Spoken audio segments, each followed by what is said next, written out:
Hello YouTubers. Right, I couldn't resist. If I'm talking about pricks and stalkers, I've got to. It wouldn't be complete without me sort of mentioning my nemesis, Mr. Glickman. Mr. Glickman.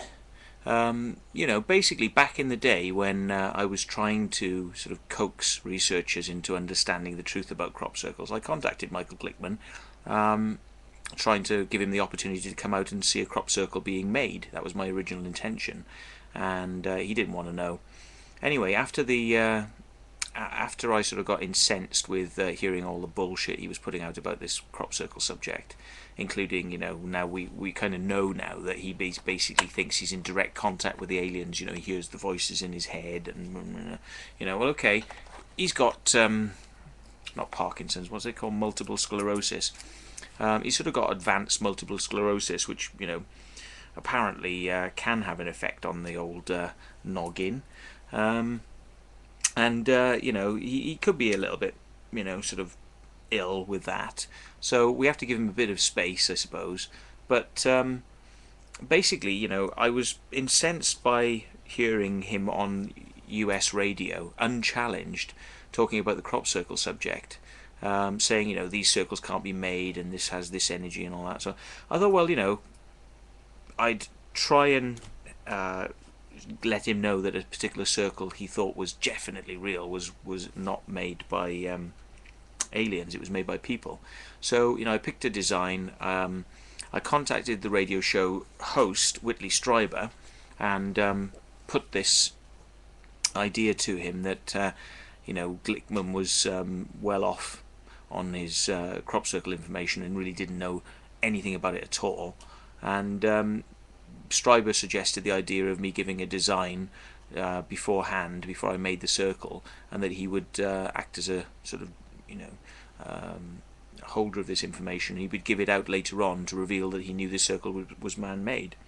But he just went and told Glickman straight away, which to me says a lot about Whitley Strieber. I used to think the guy was a decent bloke, but after he did that to me, I thought, geez, these bloody people, And so anyway, Glickman denied having anything to do with my getting arrested, but he was actually the person that rang up the police and got them to go and investigate. Now, if you read the witness statements, is actually Michael Glickman. His the first statement to the police. Now, he denied having any involvement at first to his group of friends. He was like, "Oh no, I had nothing to do with it." After I got arrested and I got the witness statement from the police, because it was actually entered into evidence. Because they have to have evidence before they can investigate. So, that was the witness statement. So when I had a copy of this witness statement, which had Michael Glickman's signature on the bottom of it, I pointed out to him that, in fact, he was the only reason I got arrested, because he'd went and told the police. To which he goes whoop and flips around, and he then starts telling everybody, well, actually, yes, I'm really happy I got Matthew Williams arrested, because, and I'm really happy to have been involved. Yeah, right, you're really happy. Okay, so anyway, after this, Michael Glickman rang up my landlord, who's a farmer, who I get on quite well with, and tried to coax the farmer into evicting me. And I thought this was quite interesting, because what I was trying to do with, sort of letting Michael Glickman know who was making the crop circles is so I could help the guy, because, he seemed desperately in need of some help to understand what was doing this stuff, because he was coming out with all this crazy crap. But, call me naive in thinking you can help nutty people to be less nutty.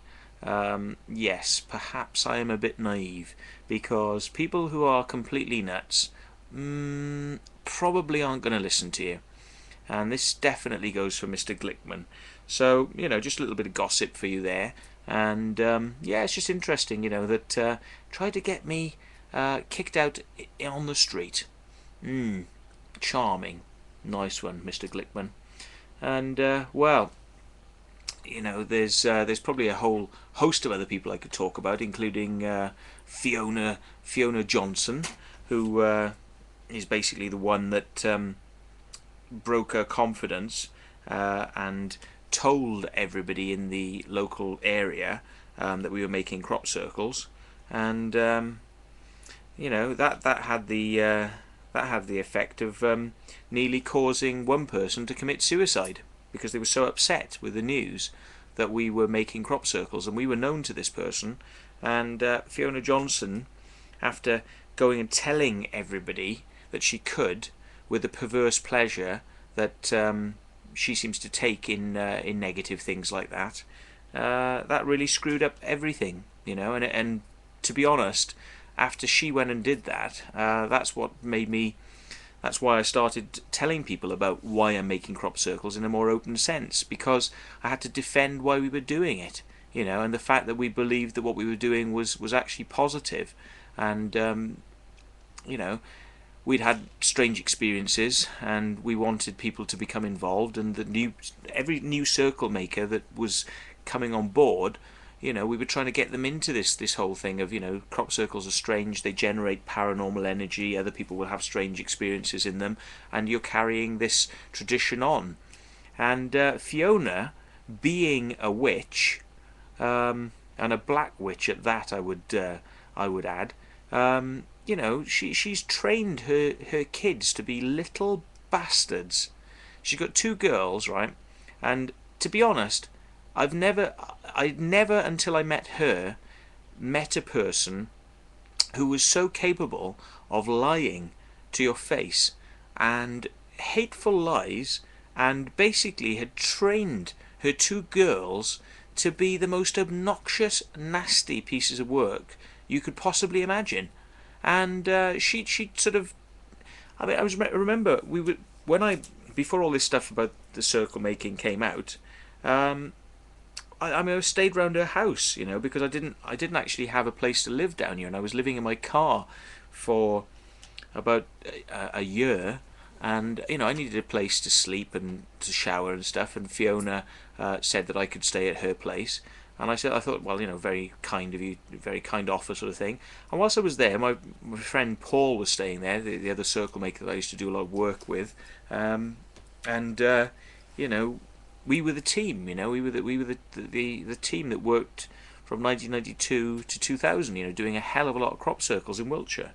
Anyway, Paul was sleeping on her settee, and she'd actually sent her daughters in and told them, because Paul had overheard her coaxing the daughters, he was pretending to be asleep, and she'd sent them in, and she said, "Go in there and flick something in his eyes. Go on, just throw something, flick something in his eyes."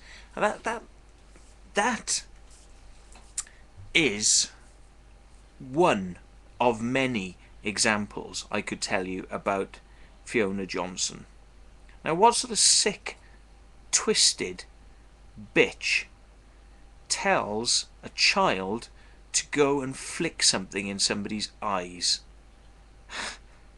I mean,